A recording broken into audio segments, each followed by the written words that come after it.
Mingaw na sa mga payag. Pagoy nanguhag mais sa mga pato. Amo ang mais delikado din sa mga pato ni kay una ano mga kuan ba. Perti mga mugbuan ni sweet corn tani perti mga mugbuan. Wa ra man kabot og tagahawak ni. Ina may. Ala ko unsao man nga. Patay. Oh, pila ra man kadangaw ni. Hindi kasiyuta. Isa.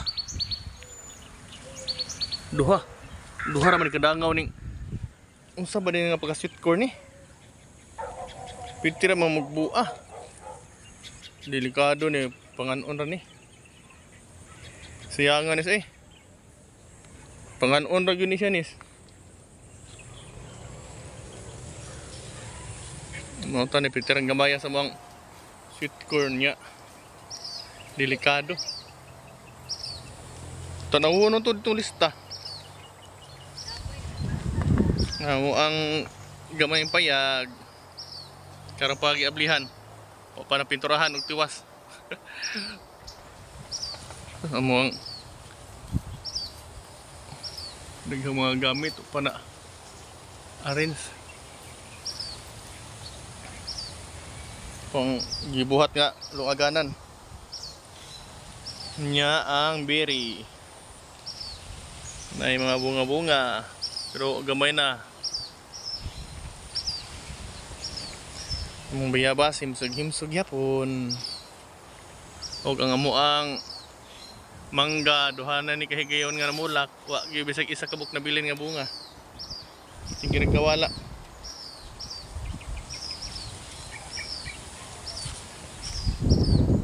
Ang kamuting kahoy diri pitang side murag street og tinindugan niya medyo payat ang punuan.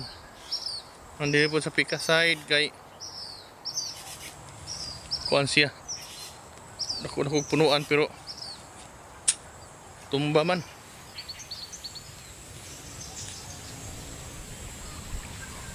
Among kapayas nanay bunga pwede pang mubua. Pila pa lang ni kadangaw. Nanay bunga.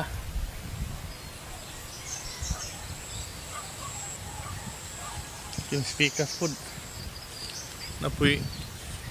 Uy, mura magkuhan yung bungang gamay man. Ang mga Pebraryan. Nga kahoy. Mingawa na payag. Kaluoy o pagkita na human. Wa panahuman kay dugay na wakanhi. Sayang sa mga mais. Mubu ano? Nganong mugbuka ni siya? Lahi siguro siya style pun nga. Lahi siguro siya klase nga pagka sweet corn. Basi nga iyang bunga may dagko, iyang punuan piting gagmaya. Ko yang bunga ani basig mura ra pud nig bantam. Tingog mo ya.